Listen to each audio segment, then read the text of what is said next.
The message arrived at 3 in the morning, Earth time. Ambassador Elena Vasquez sat up in her bed aboard the human diplomatic station and stared at the glowing screen. The words were simple but carried weight that made her heart beat faster. Emergency session. Mandatory attendance. All council species required. She had been humanity's voice in the Galactic Council for 7 years now. In all that time, she had never received a summons like this. Emergency sessions happened perhaps once every decade. The last one had been before she was even born. Elena dressed quickly, made her way through the quiet corridors of the station. Her staff was already awake, their faces showing the same confusion she felt. Nobody knew what this was about, but everyone understood it was serious. The shuttle ride to the council station took 2 hours. Elena used the time to review everything she knew about current galactic affairs. There were no wars, no plagues, no natural disasters threatening any member world. Whatever this emergency was, it had been kept secret from everyone except the elder races. The council chamber was enormous. It had been built to hold representatives from over 300 species, though only about 200 currently held membership. Humanity's section was small and placed near the back. They were still considered a young species, having joined the council only 60 years ago.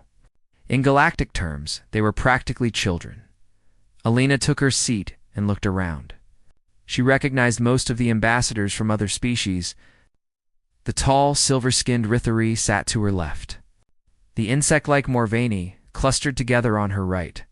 At the front of the chamber, elevated above everyone else, sat the 5 elder races. They had founded the council 2 centuries ago, and still controlled most of its decisions. High Chancellor Vorath of the Kathrani called the session to order. His species looked somewhat like Earth's octopuses, with multiple tentacles and large, intelligent eyes. He was over 400 years old and had led the council for the past century. Fellow members of the Galactic Council, Vorath began. His voice translated through Elena's earpiece. We have gathered to discuss a matter of great importance. Our long-range survey ships have made a discovery that will benefit all council species. A holographic display appeared in the center of the chamber. It showed a small planet orbiting a yellow star. The planet was blue and green, with white clouds swirling across its surface. It looked remarkably like Earth. This world is designated Survey Point 7749, Vorath continued. It is located in unclaimed space, 3 months' travel from the nearest council territory. Initial scans have revealed something extraordinary. The image zoomed in, showing geological data that Elena did not fully understand. But she understood the reaction of the other ambassadors. Gasps and excited whispers filled the chamber. The planet contains the largest deposit of Nexium crystals ever discovered, Vorath announced. Enough to fuel council ships for the next 10,000 years. Elena knew about Nexium. Every spacefaring species needed it for faster-than-light travel. It was rare, valuable, and constantly in short supply. A deposit this large would change everything. However, Vorath said, and his tone became more serious, there is a complication. The holographic display changed again. Now it showed images of creatures walking on 2 legs. They had 4 arms and large eyes that seemed designed for low light. They lived in small communities, built simple structures from wood and stone, and appeared to use basic tools. The planet is inhabited, Vorath explained. The species has been designated the Veloxi. They are pre-spaceflight, pre-industrial. By our estimates, they are approximately 5,000 years from developing technology that would allow them to leave their world. Elena felt a cold sensation spreading through her chest. She already knew where this was going. The council has prepared a solution, Vorath said. We call it the Gentle Integration Protocol. Documents appeared on Elena's personal screen. She read through them quickly, and with each paragraph, her horror grew. The protocol called for the complete relocation of the Veluxi population. They would be moved to a different planet, one selected by the council. Their original world would then be mined until every crystal was extracted. The documents used soft language, words like assistance and opportunity and elevation, but Elena could read between the lines. The Veluxi had no say in this matter. They would be taken from their home, whether they wanted to leave or not. their culture, their history, their connection to their world. None of it mattered compared to the Nexium beneath their feet. The vote will take place in 6 hours, Vorath announced. All council members are required to participate. Lena's hand shot up. High Chancellor, I request additional time to consult with my government. This is a significant decision that requires proper consideration. Borat's large eyes fixed on her. There is no warmth in them. Ambassador Vasquez, humanity's position on this matter is noted. However, the timeline cannot be adjusted. The vote will proceed as scheduled. But surely the matter is closed, Vorath said firmly. All species will cast their vote in 6 hours. Those who do not vote will be recorded as abstaining. Alina looked around the chamber, searching for support. The Rithari ambassador avoided her eyes. The Morvani representatives were already nodding in agreement with the elders. Species after species showed the same response. Agreement or silence. She turned to her staff, keeping her voice low. Get me a connection to Earth. Priority 1. I need to speak with the Council of Nations immediately. As her team rushed to comply, Alina looked back at the holographic image of the Veloxi. They looked so peaceful. So unaware. Somewhere on that distant planet, families were eating dinner together. Children were playing games. Elders were telling stories about their ancestors. None of them knew that 300 light years away, their fate was being decided by creatures they had never met. None of them knew that in 6 hours, everything they had ever known might be taken from them. Alina clenched her fists beneath her desk. 60 years ago, humanity had been in a similar position. Newly discovered, technologically inferior, sitting on resources that others wanted. They had survived only because a species called the Mendari had spoken up for them, had sacrificed their own standing in the council to protect a world of strangers. The Mendari were gone now. Their seat in the council had been empty for 50 years. But Alina remembered their sacrifice. Every human did. She looked at the countdown timer on her screen. 5 hours and 52 minutes until the vote. 5 hours and 52 minutes to find a way to save a species. Did not even know it needed saving. Alina stood and walked out of the chamber. She had work to do. The communication room was small and cramped, but it had the most secure connection to Earth available. Alina sat in front of the screen waiting for the faces of the Council of Nations to appear. Every second felt like an hour. Finally, the screen flickered to life. 12 faces looked back at her, representing the unified government of Earth. They had been pulled from their beds, their offices, their family dinners. None of them looked happy about it. Ambassador Vasquez, said President Chen, we received your urgent message. What is happening out there? Alina explained everything. The discovery of the Veluxi, the Nexium deposits, the gentle integration protocol. She did not soften any of it. These leaders needed to understand exactly what the Council was asking humanity to support. When she finished, there was silence. The faces on the screen showed a mix of emotions. Shock, anger, fear, and underneath it all, uncertainty. If we vote against this, said Minister Okonkwo, what happens to our trade agreements? Our access to council technology? Our protection under council law? I do not know, Alina admitted. The elder races have never been openly opposed before. No young species has ever voted against them. Then perhaps we should abstain, suggested another minister.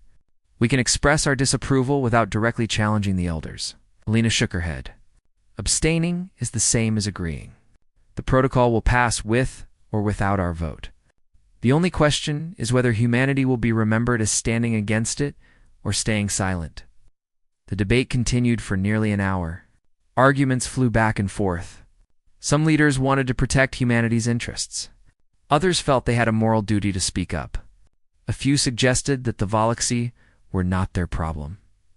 Finally, President Chen raised his hand for silence. Ambassador Vasquez, I am not going to tell you how to vote. I am going to tell you to follow your conscience. Whatever you decide, Earth will stand behind you. It was not the clear answer Alina had wanted, but perhaps it was the right one. This decision was too important to be made by committee. Someone had to take responsibility for it. "Thank you, Mr. President," she said. "I will do what I believe is right." The connection ended, and Alina sat alone in the dark room for a long moment. Then she stood up and went to find allies. Her first stop was the Rithari delegation. The Rithari were a proud species with a strong sense of honor. More importantly, humanity had helped them during a plague 30 years ago, sending medical supplies and doctors when no other species would. Alina hoped that debt would mean something now. Ambassador Tyrell received her in his private quarters. He was tall and graceful, with silver skin that seemed to glow in the dim light his species preferred. "Ambassador Vasquez," he said warmly, "I was hoping you would come. Then you know why I'm here." Tyrell's expression became sad. "I do, and I wish I could help you. Truly I do. But the Rithari cannot oppose the elder races. We depend on their technology for our medical systems. Without it, millions of my people would die." "But you know this is wrong," Alina pressed. "You know what they are doing to the Veluxi is wrong." "Of course I know. But knowing something is wrong and being able to stop it are two different things." He placed a gentle hand on her shoulder. "I am sorry, Alina. I truly am. But we cannot stand with you on this." Alina visited 6 more delegations that night. The story was always the same: sympathy and apologies, but no support. Every species had something to lose: trade deals, technology access, political favor. The elder races had spent 2 centuries making sure that opposing them came with a price no one was willing to pay. As the hours passed, Alina found herself walking through the quieter sections of the council station. She needed to think. She needed to understand why this felt so personal to her. And then she remembered, 60 years ago, humanity had been discovered by council survey ships. Earth had been rich in heavy metals and rare minerals. The elder races had proposed a similar protocol, relocating humans to a less valuable world so that Earth could be mined. Only one species had opposed them: Mendari, an ancient race known for their wisdom and their stubborn commitment to justice. They had argued for days, used every political tool they had, and eventually forced a compromise. Humanity would be allowed to stay on Earth if they agreed to share its resources fairly. The Mendari had paid a heavy price for their actions. They were excluded from council decisions. Their trade routes were disrupted. Their influence faded year by year. Within a decade, they had voluntarily left the council entirely. Within a generation, they had disappeared from galactic society altogether. No one knew what had happened to them. Some said they had retreated to their homeworld and cut off all contact. Others believed they had simply died out, their population too small to survive isolation. Their seat in the council had remained empty ever since, a reminder of what happened to those who challenged the elders. But humanity remembered them. Every human child learned the story of the Mendari and their sacrifice. Every human ambassador carried their memory like a flame in their heart. Alina stopped walking. She was standing in front of the Mendari section of the council chamber. It was dusty and unused, but the seat was still there, still waiting for someone to claim it. An idea began to form in her mind. A dangerous, possibly foolish idea. But the more she thought about it, the more right it felt. She returned to the human delegation's quarters and called her staff together. "I need you to find something for me," she said. "I need the original council charter, the complete version, not the summary they give to new members. There's something in there that I need to see." Her team worked through the night. As the countdown timer showed less than 2 hours until the vote, they finally found what Alina was looking for. "Here it is," said her aide, pointing to an ancient passage in the charter: "Succession of elder status. If an elder seat is vacated, any species can claim it by invoking the principle of continuity. They inherit the previous species' standing and authority." Alina read the passage 3 times to make sure she understood it. Then she smiled grimly. "Imandari saved us once," she said quietly. "Now it is time for us to honor their memory." She looked at the countdown timer. 1 hour and 47 minutes remained. "Get everyone ready," she told her staff. "We're going back to the council chamber. And this time, we are not going to stay quiet." The council chamber was full when Alina walked in. Every species had sent their representatives. Every seat was occupied. The air itself seemed heavy with anticipation. High Chancellor Voreth called the session to order.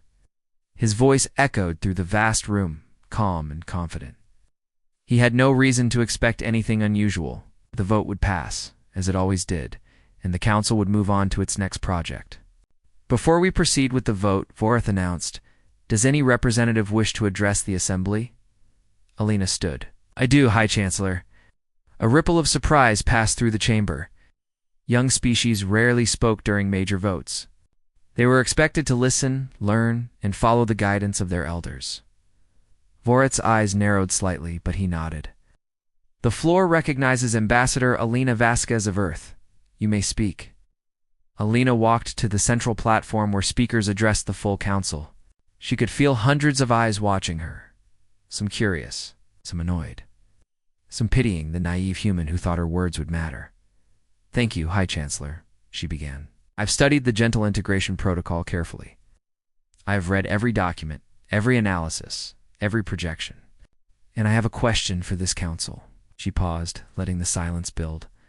"How many times have we done this before?" The question seemed to confuse many of the representatives. Voreth's expression remained neutral. "I do not understand your question, Ambassador." "Then let me be more specific." Alina activated her personal display, projecting information into the center of the chamber. In the past 200 years, the Council has approved 17 integration protocols. 17 times, a developing species has been relocated from their homeworld to make way for resource extraction. She let the data speak for itself. Names, dates, locations, 17 species, scattered across the galaxy, moved like pieces on a game board. "I investigated what happened to these species," Alina continued. "Would the council like to know what I found?" No one answered. The chamber had grown very still. 11 of them are extinct. Their populations declined after relocation and eventually disappeared entirely. 4 of them survive, but only as labor forces on mining colonies. They have no rights, no representation, no future. The remaining 2 have been absorbed into other species through forced integration programs. She turned to face the elder races directly. 17 species, not one of them thriving, not one of them free. Is this what the Galactic Council calls protection? Voreth's tentacles shifted in what Alina recognized as irritation. "Ambassador, the circumstances of each protocol were different. You cannot draw conclusions from incomplete data." "Then let me draw conclusions from complete data," Alina replied. "The Council Charter states that one of our founding principles is the protection of developing species. It says we are meant to guide them, not exploit them. It says their futures belong to them, not to us." "Humanity's young," said Elder Moreth of the Thranics, his voice cold. "You do not understand the complexities of galactic governance. Resources must be managed for the good of all." "For the good of all?" Alina repeated. "Or for the good of those who already have power?" The chamber erupted in noise. Some species shouted in anger. Others called for order. The elder races exchanged looks that Alina could not read but did not trust. Voreth raised a tentacle for silence. "Ambassador Vasquez, you have made your position clear. Now please return to your seat so we can proceed with the vote." "I am not finished," Alina said. "You are finished when I say you are finished." "No." Alina's voice was steady. "I am not, because I am invoking the principle of continuity as written in Article 7 of the original Council Charter." The chamber went completely silent. Even Voreth seemed frozen in place. 50 years ago," Alina continued, "the Mendari left this council. Their seat has remained empty ever since, according to Article 7. Any species may claim an empty elder seat by declaring themselves the successors of the previous holders." She took a deep breath. This was the moment of no return. Humanity claims the Mendari seat. "We declare ourselves their successors in this council. We inherit their standing, their authority, and their vote." Chaos exploded through the chamber. Representatives were on their feet shouting questions and objections. The elder races huddled together in urgent conversation. Security officers moved toward the edges of the room, uncertain what to do. "This is unprecedented," Voreth shouted over the noise. "This has never been done." "But it is legal," Alina replied calmly. "I have read the charter, but there is nothing that prevents it. The Mendari seat is empty. Humanity claims it. The procedure is complete. Ow!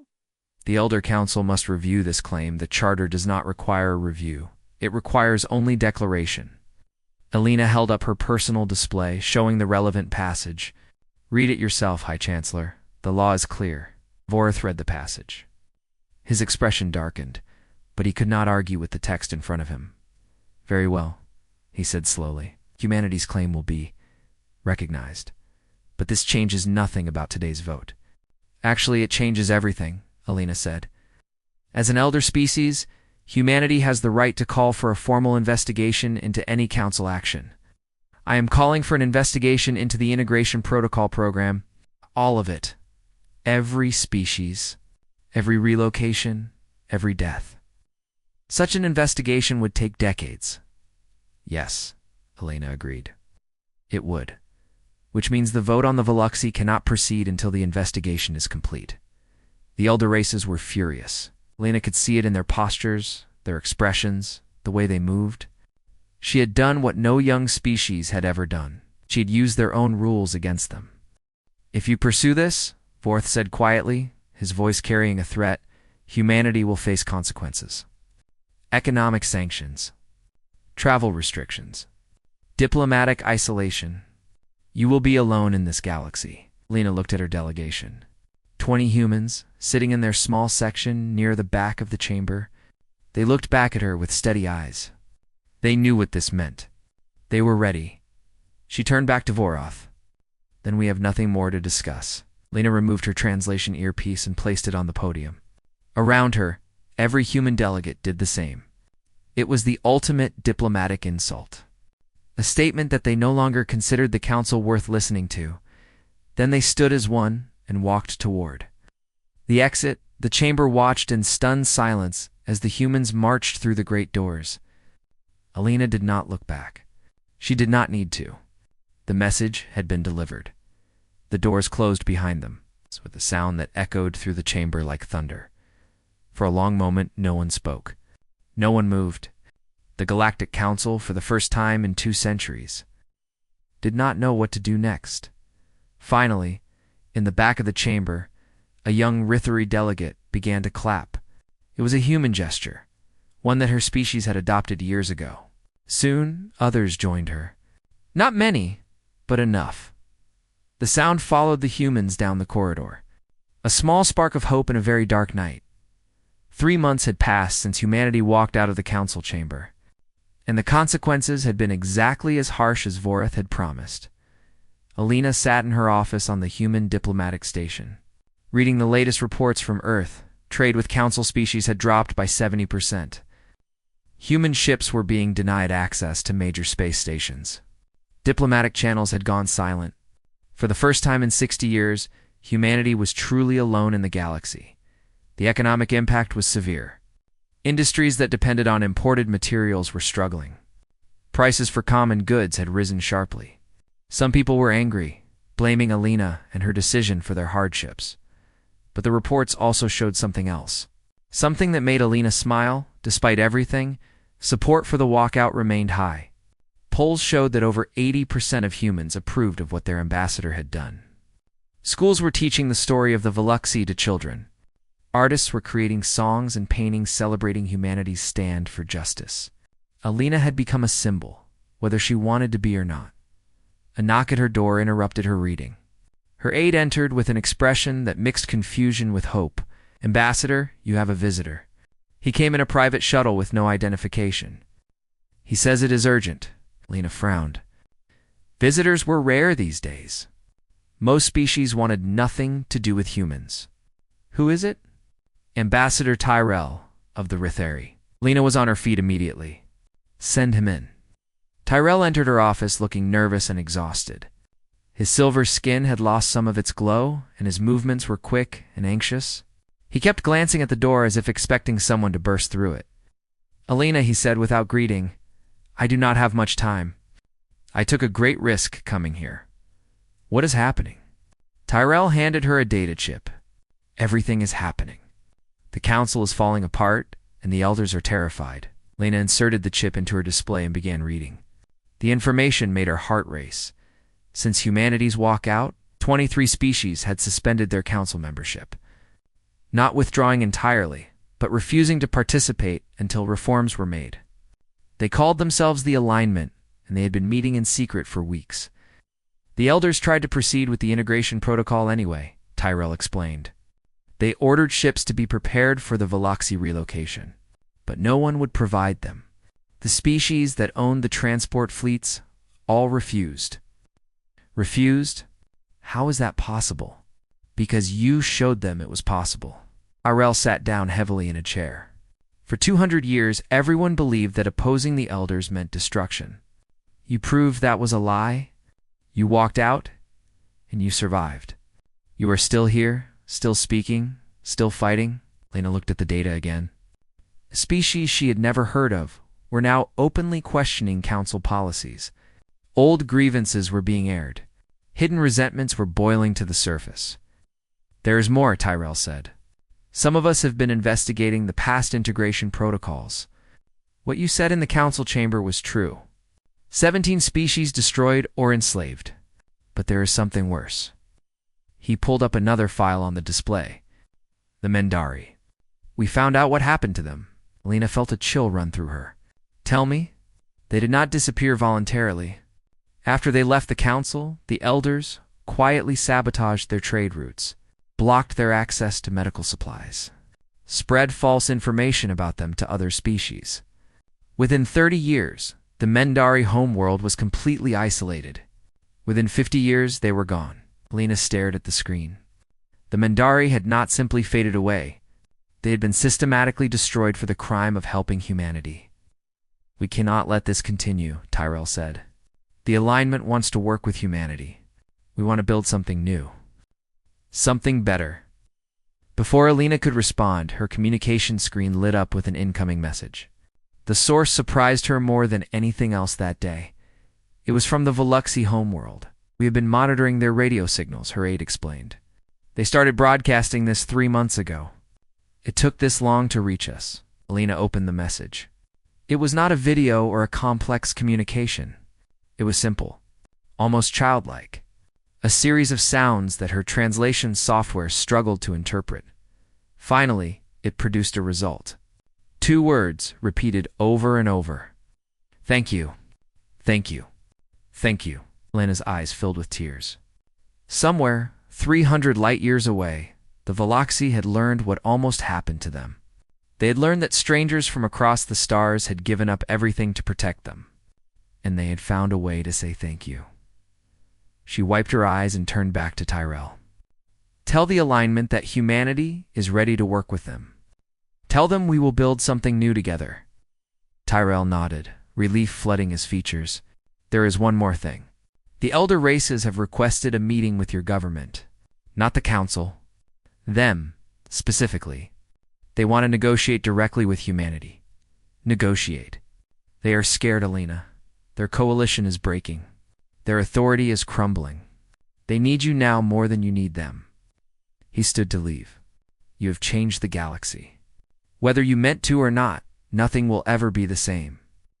After Tyrell left, Alina sat alone in her office for a long time. She looked at the message from the Veloxy, still playing on her screen. Thank you. Thank you. Thank you. She thought about the Mendari and their sacrifice. She thought about the 17 species lost to greed and indifference. She thought about the future and what it might hold. Then she began writing her response to the elder races. They wanted to negotiate? Fine. But this time, the terms would not be dictated by those who had held power for 2 centuries. This time, every voice would be heard. The galaxy was watching. And for the first time in a long time, it had reason to hope. 1 year after humanity walked out of the Galactic Council, Alina Vasquez returned to the same chamber where everything had changed. But the room was different now. The elder races no longer sat alone on their elevated platform. Representatives from the Alignment sat beside them, equal in height and authority. The young species sections had been reorganized, brought closer to the center of power. Even the lighting seemed warmer somehow, less cold and intimidating. Alina took her place at the speaker's podium. The chamber was full, every seat occupied by representatives who had traveled from across the galaxy for this moment. A year ago, many of them would have refused to acknowledge her existence. Now they watched her with respect and anticipation. "Thank you all for being here," she began. "What happens today will be remembered for generations. We are not just changing rules or procedures, we are changing who we are as a galactic civilization." The first order of business was the Veluxy Protection Act. Alina presented the document herself, explaining each provision in clear, simple terms. The Veluxy homeworld would be declared a protected sanctuary. No mining, no relocation, no interference of any kind until the Veluxy themselves developed spaceflight and chose to make contact. The vote was nearly unanimous. Only 2 elder species abstained. None voted against. As the results were announced, Alina felt tears threatening again. But she held them back. There was still more work to do. "The second matter before the Council is the Reform Amendment," she said. "This amendment adds one simple principle to our charter. No species may be relocated, exploited, or harmed without their full informed consent. This applies to all Council actions, past, present, and future." The debate over this amendment was longer. Some species worried about complications. Others raised questions about existing agreements. But in the end, the moral argument was too strong to resist. The amendment passed with a clear majority. Finally, Alina addressed the matter that weighed heaviest on her heart. "1 year ago, I invoked the memory of the Mindari to claim their seat in this council. At the time, I did it as a legal maneuver, a way to stop an injustice. But I have learned much about the Mindari since then. I have learned how they lived, how they fought for what was right, and how they died." The chamber was completely silent. The Mindari were not victims of circumstance. They were deliberately destroyed because they dared to oppose those in power. They saved humanity, and they paid for it with their existence. Lena paused to steady her voice. "I cannot undo what was done to them, but I can honor their memory. Humanity will hold their seat not as conquerors or replacements, but as caretakers. We will carry their values forward and fight for the principles they died defending." Applause began somewhere in the back of the chamber. It spread quickly, growing louder and louder until the walls themselves seemed to shake with it. After the formal session ended, Alina was approached by High Chancellor Voreth. The old Kathrani looked tired and diminished somehow. A year of crisis had taken its toll on him. "Ambassador Vasquez," he said, "I must admit I underestimated you." "Underestimated all of humanity." "You did what you believed was right at the time," Alina replied. "So did we." Voreth's large eyes studied her carefully. "What will you do now?" "You have achieved more than any ambassador in council history. Any position you want is yours." Alina smiled. "Actually, I have already submitted my resignation.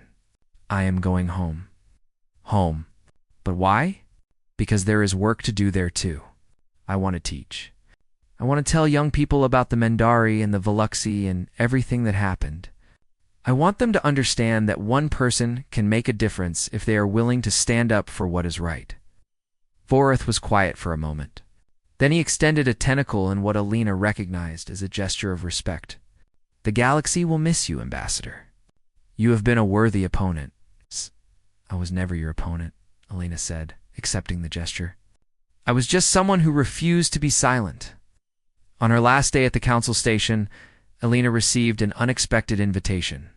The Veluxy had sent a request through diplomatic channels. They wanted to share something with the species that had saved them. A small ceremony was held in the Cultural Exchange Hall. Representatives from dozens of species gathered to witness something unprecedented. The first official communication from the Veluxy to the galactic community, a holographic display flickered to life, showing a classroom on the Veluxy homeworld. Small children with 4 arms and large gentle eyes sat in rows, holding pieces of paper covered in colorful drawings. A Veluxy teacher spoke, and the translation came through clearly. Our children learned about what happened, about how beings from the stars fought to protect our world. They wanted to say thank you in the only way they know how. One by one, the children held up their drawings. Each picture showed the same thing from a different perspective: a blue and green planet floating in space, surrounded by stars. Some pictures included stick figures with 2 arms humans standing next to stick figures with 4 arms Veluxi. Many included a single word, written in careful, childish Veluxi script. The translation appeared below each picture. Friends, Lena watched as drawing after drawing was displayed. Simple artwork from children who had almost lost everything and did not even know it. Children who were now safe because strangers had cared enough to fight for them. The last drawing was different from the others. It showed the blue and green planet, but also a second planet beside it, Earth. Between them was a bridge made of stars. Connecting the 2 worlds across the darkness of space, beneath the drawing was a longer message. Translated carefully from the teacher's words, "We do not know when we will meet you. Maybe not for many generations. But when we do, we want you to know that we remember. We remember that you stood alone, so we would not have to. We remember that you chose strangers over safety. We remember that you were our friends before we even knew friends existed." Alina finally let the tears fall. Around her, representatives from dozens of species were doing the same. The galaxy had learned something important over the past year. Strength was not about weapons or resources or political power. It was about the willingness to stand up for what was right. Even when standing meant standing alone, humanity had walked out of the council in anger and despair. But they had sparked something that could not be stopped.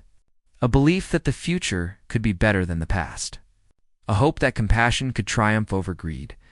As Alina prepared to leave the station for the last time, she looked back at the council chamber. New voices were already rising there. New ideas were being debated. New alliances were being formed. The galaxy was changing. And somewhere, across 300 light-years of empty space, the Veluxi children were drawing pictures of friends they had never met.